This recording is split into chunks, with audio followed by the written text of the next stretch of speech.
Welcome back to Trekyards, everybody. I am Captain Foley. And I am Commander Cockins, just cruising along with you today. And at what speed are we cruising? Are we cruising at transwarp, just regular warp, quantum slipstream, transwarp corridors?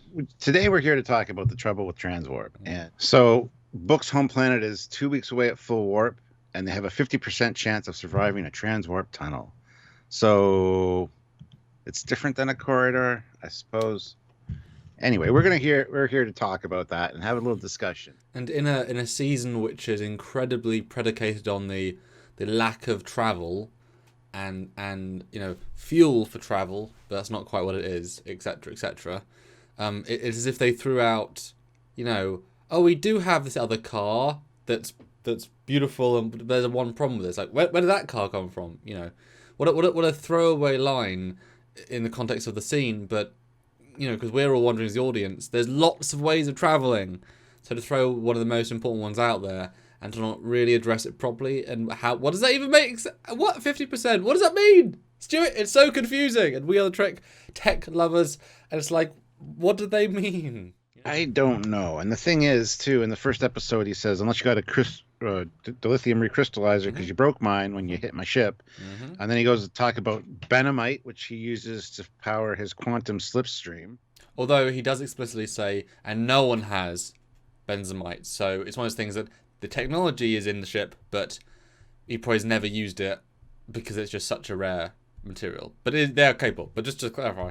It is worth noting that Benamite is something that needs to power this quantum slipstream. Then we get mention of a transwarp tunnel in this last one. So we got transwarp tunnels, we got slipstream or quantum slipstream. He even mentions dilithium in that same, or trilithium, sorry, in that same scene. No real context given as to what it's used for. And for funny context, trilithium is one of those few substances that you remember it from generations as being the thing that can destabilize a star. But it was used other times as other substances. So trilithium is one of those, they kind of reuse the name a couple of times, so it does a few things. Well, it obviously has to be more advanced than dilithium, doesn't it? I don't know what a transwarp tunnel is. Is it the same as a corridor? Is it just phrasing? This is something that's never really explained, unfortunately, and it should be because we're 900 years in the future. They should have more advanced tech. But the problem is with the burn, we got the SB19 data that the Vulcans had. They were going to do like gates essentially, which is like instantaneous travel, much like the spore drive, but they thought they caused the burn using that. And apparently because of the SB19 data, we now have a source of the burn, which is this nebula. Yeah, they kind of dropped that Navarre storyline entirely. It's like, well, why did they think it caused the burn? Doesn't matter. It's like, these are some of the smartest people in the galaxy, and yet it's blatant in the data that it wasn't caused by them. And yet they believe it was caused by them. Slight plot hole, may get explained. I really doubt it, but okay, fine, whatever. But what's weird about, obviously in Star Trek Picard we saw warp, and that was it. Although it did see transwarp, I guess, with the Borg cube. But in Voyager, which was the last series before, Voyager herself went through a lot of different types of FTL. By being in the Delta Quadrant, away from our known races, they saw loads of extra tech that involved FTL. I mean, that was part of the premise of trying to get home, was always about, skipping that. And so they invented all these cool names. We had both quantum slipstream, normal slipstream, transwarp corridors, like you said, which were more just part of the fabric. We had the Borg distinct transwarp network, which were dedicated, held open things, but also a ship itself could create a transwarp tunnel separate to a conduit, as in separate to a pre-existing thing like Borg cubes, and it was able to travel at full transwarp, not anything else. There was a catapult that we saw that could go far places. Steth had a clever Matrix thing that could go FTL. They had warp 10 at one point. Let's ignore the salamanders. All these. I mean, Voyager is so repute with a lot of things, and yet, for some reason, in this future, it approaches everything as warp. And warp is the oldest, fine. Warp is the most basic, fine. But in a world where you're looking for other tech, when you've given us 10 other tech minimum. For Voyager, necessity is the mother of invention. They needed to get back, so of course they're looking for that kind of thing. So necessity is the mother of invention. Well, you're running out of dilithium. You need other FTL drives. You've incorporated 350 planets at least into the Federation at this point, which is new tech all the time, new ideas. In TNG, we were introduced to a soliton wave, which could it was experimental, but could be something that could be explored. Book mentions solar sail technology, which is slow as shit, as he says, which we've heard about with the ancient Bajorans. You obviously had the Time Red Angel suit already been able to do anywhere across the universe, time and space with their wormholes. You saw other situations where you can, the relativity and the Aeon can create an interphasic rift, a rift in space that can go both through time and space. And I would not hazard a guess, I would not even remotely think, well, of course that could be gone just through space and not time. So they already had other means of propulsion. I mean, the list, we literally can keep going. And just the fact that Voyager has scanned so many of these things, it has data. If it itself has been through Slipstream and Transwarp, it will be able to give all of the people in the present, when it gets back, explicit data. Successful test run. You should not be able to replicate it without too much trouble, you would think, at least in, maybe 10, 5, 2 years. And so 900, it seems. So it's like Navarre itself as of a case study. So if this has been 100 whatever years, say, of changed its name, most people who are alive today only know it as Navarre, and therefore will never default to saying Vulcan, Navarre. So the default is Navarre. So if only warp exists as a concurrent technology, then everyone will only shorthand to warp. So if they didn't mention any other types of travel, it would actually make more sense, because you're explicitly saying, or implicitly saying, I should say, just there is no other tech that we use. Warp is there's a reason why everything else isn't usable. But they've now mentioned so many other things that you're like, well, why can't you? Why haven't you? Why don't you? It actually makes it more worse. And throwing a 50-50 chance, where the hell did that come from? Yeah, because the first episode mentions all this other stuff, and then we never get an explanation. And that's a problem with even Discovery being refit. We don't get any sense of the future technology that was incorporated into the ship. We haven't even seen the weapons fired yet. They always find a way to get around that. And it's just like they're avoiding the Technobabble. A lot of people have problems with Technobabble. I personally don't. I think it's great. It needs to be explored in a little bit more detail and talked about, because 50% chance of a transwarp tunnel survive. Like, what is that? Well, why is that a thing? But 2 weeks away at warp, she says, even, and we don't even know what warp speed. What's the maximum warp speed for them at this time? And that was one of those weird scenes. You kind of needed Burnham to say, after our refit, that's 2 weeks at warp, because the warp of the Discovery Pre would be infinitely slower than anything now, which is good. But then if it's 2 weeks at full warp now, and even if you take the logic of all good things, where they do go past warp 10 because they say F it to the scale of warp 9.9999, they rebalance it, so now those 9s equate to higher numbers. So you're never going past warp 10 in the technical sense, but you're now just redefining it so you can make easier numbers. So then if Discovery said we're going warp 26, etc. Okay, fine. There's a slight rationale for that. And then you're going faster, great, but there's no explanation of that. So 2 weeks away at this incredibly high warp does give us a sense of it's really far away, and yet the Burnham and Giorgio get to the junk planet in a day, and yet it takes 2 weeks to get to Book's planet, and yet the Orion managed to get from one planet to Book's planet apparently very quickly. So distance doesn't seem to make much. They haven't really thought about where things are or how far, because 2 weeks is very distinct as a concept of high warp. Well, speaking of Osira and the Orions, it's brought in this episode. It's mentioned that they're running out of dilithium, or the Emerald Chain is, and so is all they've relied on. Like, they've had a monopoly on just dilithium. Is all they rely on is warp as well? Not only are there too many questions, but there's absolutely zero answers for us. There needs to be some dialogue on screen to explain the situation of the galaxy at this point. And this is the entire premise of the show. If you say dilithium is running out, which is a fine concept, you've got to say, okay, stop. Let's go into canon and say, right, we've now got 32 alternatives in canon. Let's take an afternoon to break those down and say why we can't use them. Okay, good, done, move on. And it's unfortunate because they're throwing them in to show they know them, but 50% transwarp means they can create transwarp tunnels today, now, and they're 50%. Does that mean they're unstable?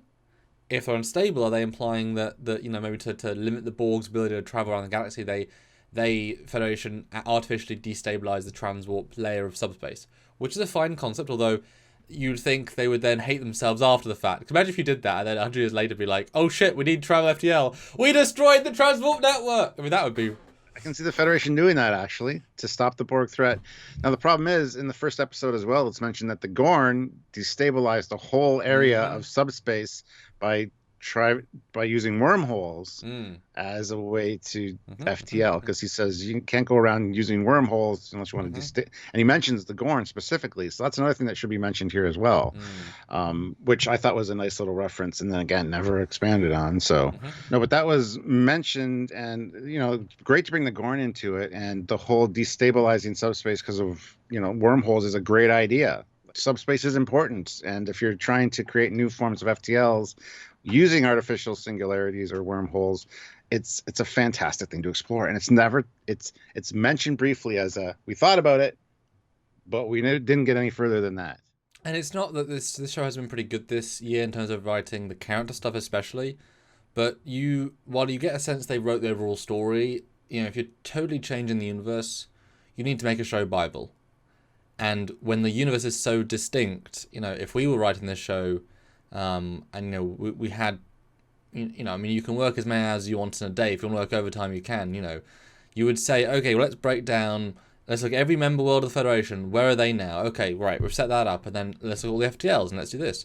As you said, mother of invention. It's insane to think that it's 100 years, and not a single race anywhere has created an alternate to warp that's usable. That's absolutely unbelievable. Now, that said, though, we might get this great thing where for some reason we go to the Delta Quadrant and everyone's on transwarp and it's absolutely fine.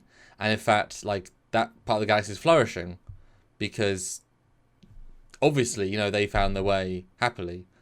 Or maybe someone's suppressing tech. I mean, that might be a nice payoff if the tech does exist, but they're not being able to use it, etc. But it's, yeah, Voyager invented so many. And or is, literally the same race that had Steth's, clever, whatever it was called. Are they just flying around fine? The Voth city ships, they're flying around just fine. It's like, oh, it's fine. It's all good. Like, only the Federation are having problems. Like, maybe the Klingons have transwarp. Who the hell knows? And it'd be fine to say, like I say, they destabilize, or maybe the Temporal Cold War, maybe using time travel to stabilize the different subspace realms. If the ship has a quantum slipstream drive and a transwarp drive built in, but neither are worth using, what the hell and why the hell? And the reason Voyager had so many was because they were in a different quadrant. They were exploring, they were meeting new races with new technologies. And again, that's even mentioned in Picard with the Borg Queen. They tied in with one of the Voyager episodes with the spatial trajector. There you go. Yes.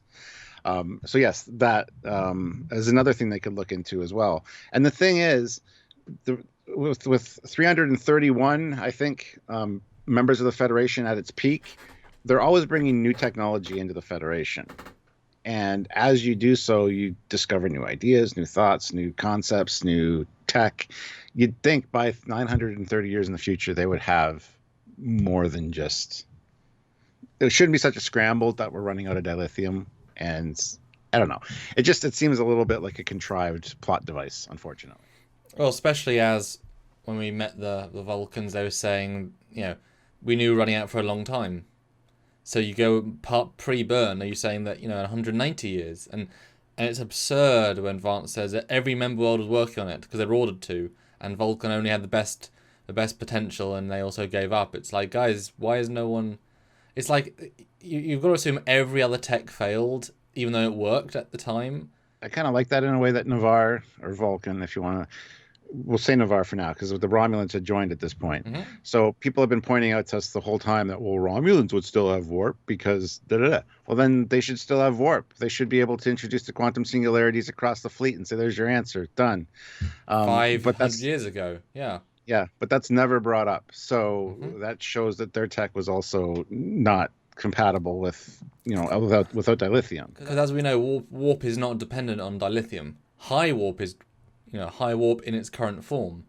There's an episode of Voyager where they explicitly say we found a more stable kind of dilithium on an asteroid. Well, it had a different chemical makeup to dilithium. That's the whole point. That allowed them to, I believe, do transwarp 1 point or whatever. It's as if the writers they looked on Wikipedia and did a 101, but didn't go beyond the 101 of what things are. Even though we as Trek fans instantly have all these questions, and yes, the show is better, the characters are better, but the universe is such a big universe. They need to think about this stuff, and when you don't, obviously we then have to assume, because whatever you say, it is now canon. Transwarp doesn't work and whatever. But do you even think they thought about what it meant, 50-50 chance of transwarp?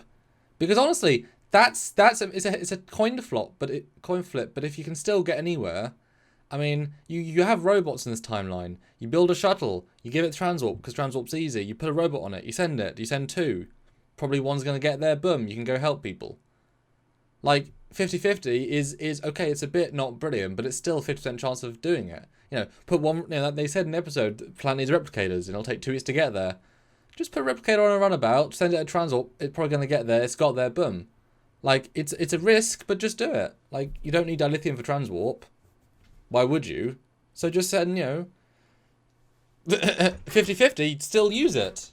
Just don't send people on it, Or send holograms that you have clones of, because holograms, you can make new holograms. Activate 14, ECHs Mark 36 and say, hey guys, just so you know, you're on the same mission, all of you, and some of you won't make it. And they're like, okay, that's our mission. And then half of them get blown up, half of them reach their thing. Okay. But they were made that day, and, you know what I mean? It's still super usable tech. Yeah, it could be that the technology for transwarp won't fit on a shuttle, so they'd have to send a starship, and they can't risk any starships. No, I can't. No, the Delta Flyer went to transwarp, and the Delta Flyers... I know. I'm just trying to play devil's advocate as to why that might be an issue. No, I can honestly see a skateboards having transwarp at this point in the timeline. Oh, they should, absolutely. I mean, not necessarily galactic spanning transwarp, but I mean, yes, obviously the tech is nothing. If you can now transport via a comm badge, which is insane. Tech is miniaturized. But speaking of miniaturized, this was not a miniaturized conversation. We talked about the whole thing because sometimes single lines can have a lot of repercussions. And hopefully you guys have enjoyed this conversation about why, how, who, and if. Hopefully we'll get some answers. We've still got a few episodes left as we do push into why and how and who the burn. Hopefully we'll see a bit more of that. Hopefully they won't just now, swap from warp to spore drive and that'll be the end of it and Discovery save the day and no one's going to mention all the other stuff. But who knows? Who knows? I know, we're not going to get any answers, but it was worth talking about here. So if you have any theories, thoughts, comments, put them down below in the comment section. That's what it's there for. Make sure you subscribe to the channel, be a member of the channel, join the channel if you want to. It helps us out. And also click that notification bell icon to all, as that also helps the algorithm and gets you notified when we do lives and cool stuff that we do all the time. And we do it all the time. It's regular, especially during our Discovery, Picard, Lower Decks, Mandalorian days. If you can, please do support us financially because we do run on donations. The ad revenue on YouTube is not enough. Literally, it couldn't do anything. But you guys directly help us to keep this channel going, and you appreciate it because you keep watching. So Super Chat is a brilliant way. We love that interaction, direct interaction with us on our lives, and you can join any of our lives, even if they're a non-topic one. Just say hi for $5. It makes a difference. Or PayPal, one-time donation at trekyards@hotmail.com. That goes towards the show budget, show kit, etc., etc. Patreon is a monthly, as is joining the YouTube channel, both monthly. You just throw a little bit each and every month. Again, mounts up. If you can't do those things, that's okay. We're going to make it free for you anyway because we want to. But with enough of you to do give, we know we can keep going and always expanding, as that is always our aim. You've seen how much content we made during Picard, etc. It's a lot! Thanks to you guys. That's right. So until next time, guys, I'm Captain Foley. I'm Connor Kongs. Engage. Engage. Bye, guys.